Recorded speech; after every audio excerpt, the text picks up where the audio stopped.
Bonjour aux nouveaux et rebonjour à ceux qui sont de retour. Si vous souhaitez supporter la chaîne, vous pouvez souscrire à notre Patreon pour avoir accès au code source des séries et des projets à venir. Vous pouvez aussi rejoindre notre Discord qui est public. Si vous êtes intéressé par les jeux vidéo, vous pouvez souscrire à ma deuxième chaîne. Autrement, like, comment, subscribe pour booster l'algo de la chaîne. Tous les liens sont dans la description. Bon visionnage. Et nous sommes repartis sur notre série Node.js et aujourd'hui, nous allons parler des Template View Engine. Eh oui, donc ici, pour le moment, on va se servir des pages HTML, mais toutes ces pages ne sont pas dynamiques, d'accord? On ne peut pas passer de données dans notre app.js et ensuite les mettre sur nos différentes pages, ce qui sera nécessaire par la suite. Donc ici, on va utiliser ce qu'on appelle un View Engine. Donc c'est les fameuses extensions que vous voyez en fait sur les pages, en général sur les applications Express, tout ce qui est .pug, donc PUG, .ejs, etc., etc. Alors nous, on va utiliser quelque chose qui se rapproche le plus du HTML. On va utiliser une application qui s'appelle Express Handlebars. Donc ça va utiliser l'engine qui s'appelle Handlebars, tout simplement, qui est un view engine. Donc il faut savoir que Pug, c'est assez loin de ce qu'est le HTML en général, et EJS plus Handlebars, ce sont les deux qui vont s'en approcher le plus. Donc nous, on va utiliser Express Handlebars, donc c'est assez populaire. Donc voilà, vous êtes libre d'utiliser celui-là, vous pouvez utiliser un autre si vous le désirez, c'est vous qui voyez. Donc, npm install Express Handlebars, à quoi ça va servir tout ça? Eh bien, ça va simplement permettre de pouvoir rendre nos pages un peu plus dynamiques et aussi de faire, d'éviter d'avoir à se répéter dans nos différents fichiers HTML. Donc tout va se passer dans le dossier views. Aussi, ce dossier app.use va disparaître et on va maintenant utiliser une fonction avec le app.get, donc on va utiliser response.render. Donc dans Express, vous avez API référence, donc on est sur la 4.x et vous avez ici donc plusieurs fonctions. Donc vous avez l'application request, donc ça ce sont toutes les fonctions qu'on va pouvoir utiliser. Nous on va utiliser app.get, d'accord? Et ensuite dans toutes les différentes réponses vous avez plusieurs possibilités. Donc nous dans réponse, donc avec le res, on va utiliser une fonction qui s'appelle render. Donc ici vous avez res.render et ça permet simplement en fait de render à une page que on va utiliser, et nous on va utiliser donc le handlebars, ce sera notre view engine. Ce qui permettra de passer des informations sur notre fichier JavaScript et ensuite rendre nos pages dynamiques directement via Express et Handlebars. Donc, notre fichier va se renommer. On va le renommer home.handlebars. Ok? Donc ça sera notre racine. Alors je vais copier ça. On va créer un dossier qu'on va appeler layout. Et dans ce layout, on va créer le main.handlebars. On va coller ça à l'intérieur. Et notre main.handlebar, on va enlever tout ce qu'on a ici. Alors, on va modifier deux choses. On va passer deux informations. Premièrement, ici, au lieu de mettre du contenu HTML, on va passer ici 3 accolades. Donc entrée, enfin ouvert et fermé. Et on va mettre ici body. Ce que ça permet de faire, c'est passer en fait le contenu des pages qui seront ouvertes. Donc par exemple ici, à la place de mettre home.handlebars, on va mettre h1 racine, d'accord? Et donc ce contenu-là va être propulsé ici. Donc là, si on veut créer par exemple un header et un footer, on peut le mettre au-dessus et en dessous de notre body. Ça, on verra un peu plus tard. En ce qui concerne évidemment le style.css et éventuellement le script aussi, qu'on peut mettre /js/main.js, qu'on n'avait pas mis dans la vidéo précédente, ça fonctionne pareil, parce qu'on sert toujours le dossier public. Donc ça n'a pas changé.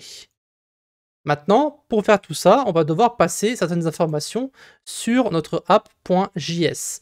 Premièrement, on va devoir importer notre engine, donc const engine require, et ici, on va récupérer Express Handlebars. Maintenant, on va devoir set plusieurs choses. Premièrement, l'engine qu'on va utiliser. Donc ici, au-dessus de notre app.use, on va utiliser app.engine. Et à l'intérieur, ce sera donc l'extension qu'on va utiliser, ce sera handlebars.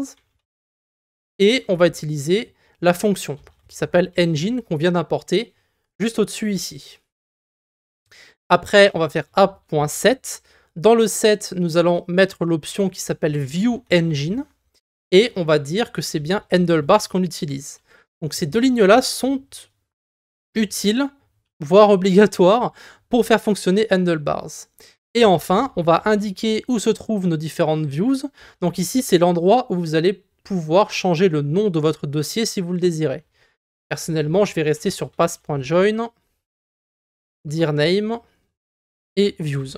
Voilà, on va pas changer ce qui fonctionne. Et donc maintenant, ça va pas servir à notre page home, ça va pas servir à la racine. Ça va juste mettre, donc, rien du tout, tout simplement.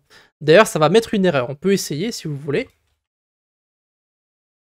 Alors, ça c'est parce que... Voilà. Ok, on réessaye. Hop, on rafraîchit, on peut voir qu'on a une erreur. Cannot get slash. Et bien ça c'est parce que il faut faire donc app.get, donc le slash. Ensuite on a notre request et notre réponse. Et après on a donc notre fonction à l'intérieur. Ici on avait utilisé .send. Nous on va utiliser render. Et on va mettre le nom qu'on veut ici. Donc là dans notre cas, le nom de la page, enfin du fichier qu'on veut utiliser pour notre racine, c'est home. Donc ça va utiliser celui-ci là, le home.handlebars. Et notre Express va automatiquement détecter qu'il existe un layout avec le body ici. Ok? Donc maintenant, si on lance notre application, on la relance plutôt, on rafraîchit, on peut voir qu'on a bien notre titre racine ici et que le CSS et le JavaScript fonctionnent toujours.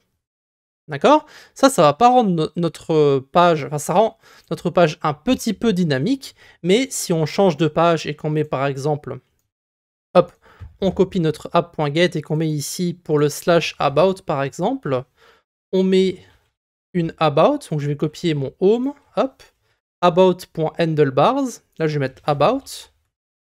Ici, si je relance mon application,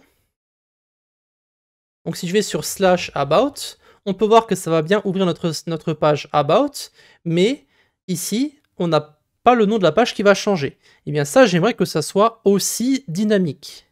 Ok? Donc pour faire ça, c'est très simple. On va passer en deuxième paramètre dans notre fonction render, ici, un objet, et on va mettre title, ok? Et là, ça sera home, tout simplement. Et donc ici, on va faire pareil pour l'autre. On va mettre title et on va mettre about. Et donc ici, maintenant, pour utiliser ce title, cette clé ici, tout ce qu'on a à faire, c'est aller dans le main, donc dans notre layout qui va être utilisé pour toutes les pages. Et ici, à la place de title, on va passer